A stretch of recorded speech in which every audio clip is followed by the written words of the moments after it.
మీరు మీ అభిమాన shows and serials TV కన్నా ముందు ఈటీవీ విన్ యాప్లో చూడండి. Download and subscribe to ETV win app. 99 రూపాయలు మాత్రమే. మీ మనవడికి కాబోయే సంధ్య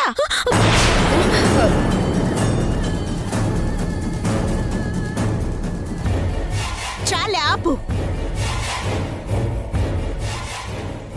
ఏంటి సంధ్య ఇది? నీ పెళ్లి గురించి మా ఇంట్లో ఈ పంచాయతీ ఏంటి?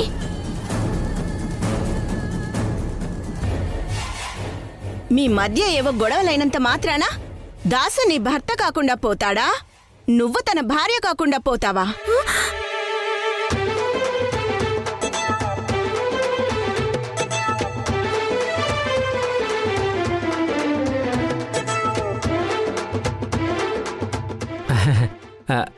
విన్నావు కదా బామ్మ, దమయంతి గారు కూడా సంధ్య నా పెళ్ళామని ఒప్పుకున్నారు. విన్నాను. పెద్దవారు, మీరే నా కాపురాన్ని నిలబెట్టాలి. నిలబెడతా. పెండ్లైన కొన్ని రోజులకే నేను నచ్చలేదని నా పెండ్లా నాతో కాపురం చేయకుండా ఇక్కడికి వచ్చేసింది బామ్మ.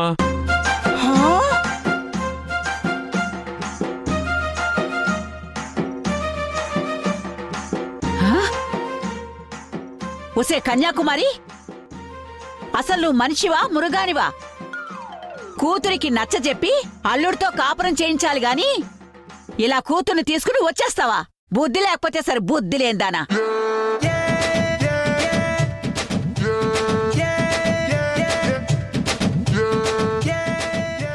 మర్యాదగా నీ కూతుర్ని నీ అల్లుడితో పంపించు.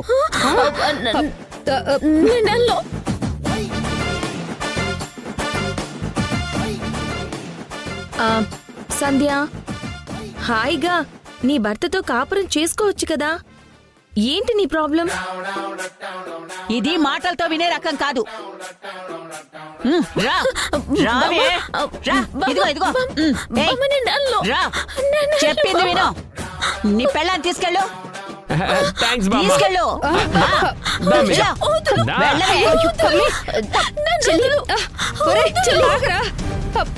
అయ్యో, నా అమ్మని తీసుకుపోతా ఉన్నాడు. దాని జీవితం నాశనం అయిపోతా ఉన్నది. అయ్యో అయ్యో,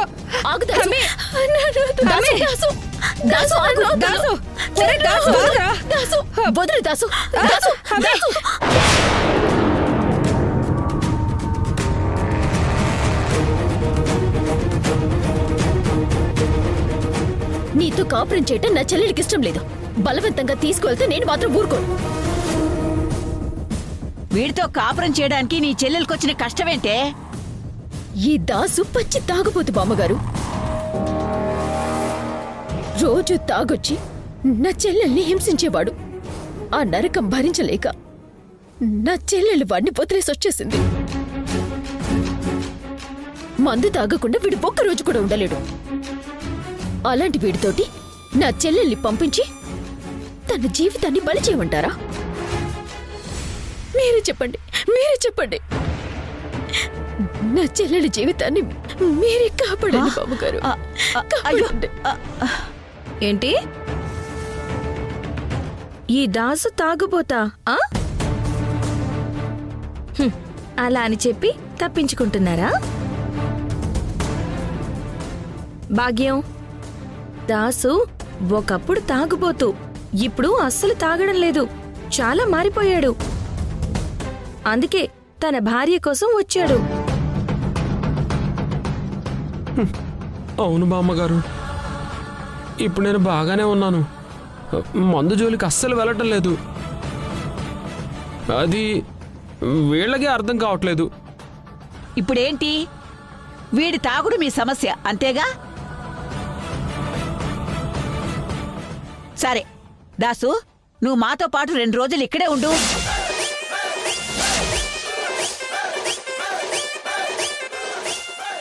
ఈ 2 రోజులు నువ్వు తాగడం లేదని మాకు నమ్మకం కుదిరితే అప్పుడు సంధ్యని నేనే దగ్గరుండి నీతో పాటు పంపిస్తాను.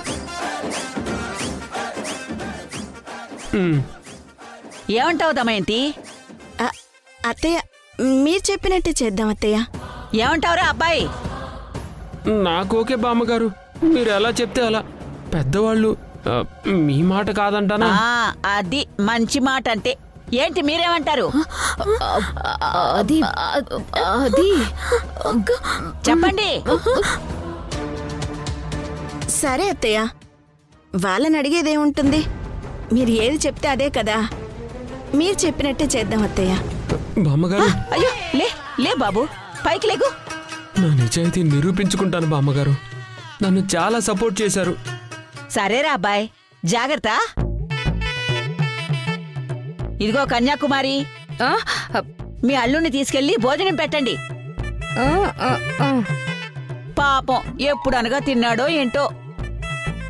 ఇంత మాత్రాన కొట్టినా తిట్టినా అరిచినా వీడి నీ కూతురికి మొగుడు కాకుండా పోతాడా ఏమిటి? తీసుకెళ్ళండి, భోజనం పెట్టండి.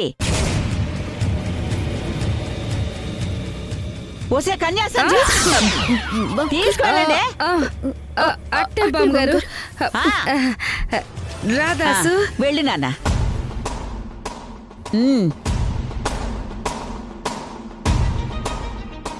హబ్బబ్బబ్బబ్బబ్బబ్బా, ఈ పంచాయతీ ఏంటో గాని ఈ టెన్షన్తో నాకు ఇంకొంచెం ఆరోగ్యం పాడేలా ఉంది. ఇదిగో డాక్టరు, బామ్మా నాకు టాబ్లెట్ ఇద్దు గాని పదరా. సరే బామ్మా, పదండి. పద. కొంపు తీసి నా కన్యకు కూడా భర్త ఉండి ఉంటాడా? వాడు కూడా కన్య కోసం సడన్ గా ఇలా వస్తే నా పరిస్థితి ఏమవ్వాలి? నేను జీవితాంతం ఒంటు కొమ్ముగాళ్ళని ఉండిపోవాల్సిందేనా? అయ్యో.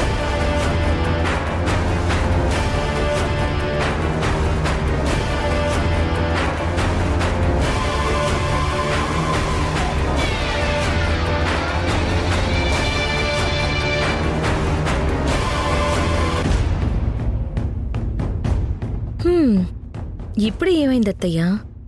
ముందుంది అసలు నాటకం. లేదంటే నా భర్తకి సంధ్యనిచ్చి పెళ్లి చేయాలని చూస్తారా? ఇక నుంచి ఒక్కొక్కడితో ఆడుకుంటాను, చూస్తూ ఉండండి.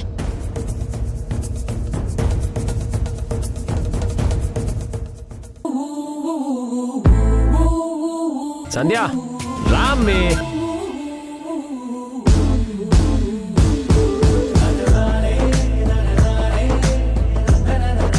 అయ్యో, అదేంటి బాబు ఇలా కింద కూర్చున్నావేంటి? ఎంచక్క హాయిగా డైనింగ్ టేబుల్ మీద కూర్చొని తినొచ్చు కదా. లేదు బామ్మగారు, నాకు కింద కూర్చొని తింటమే అలవాటు. నేల మీద నాకు సుఖంగా ఉంటుంది. మీ కోడలు దమయంతి గారికి నా గురించి, నా అలవాట్ల గురించి బాగా తెలుసు. నా గురించి బామ్మగారికి చెప్పండి దమయంతి గారు. అవునత్తయ్య, దాసుకి కింద కూర్చుని తినటమే ఇష్టం. తనవన్నీ నేల బుద్ధులు అసలా.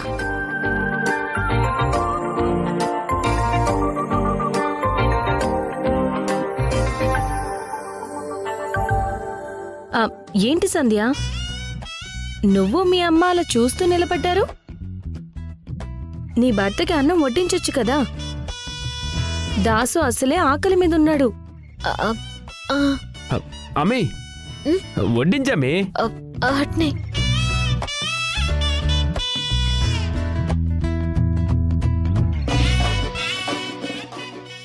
వడ్డించు.